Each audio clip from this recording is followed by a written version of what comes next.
أعوذ بالله من الشيطان الرجيم నేను బహిష్కరించబడిన శైతాను నుండి రక్షణ పొందటానికి అల్లాహ్ శరణు. وكذب الذين من قبلهم وما بلغوا معشار ما آتيناهم فكذبوا رسلي فكيف كان نكير.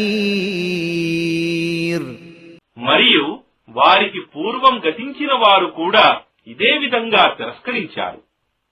మేము పూర్వం వారికిచ్చిన దానిలో వీరు 10వ వంతు కూడా పొందలేదు. అయినా వారు నా సందేశహరులను తిరస్కరించారు. చూశారా నా శిక్ష ఎంత ఘోరంగా ఉండిందో.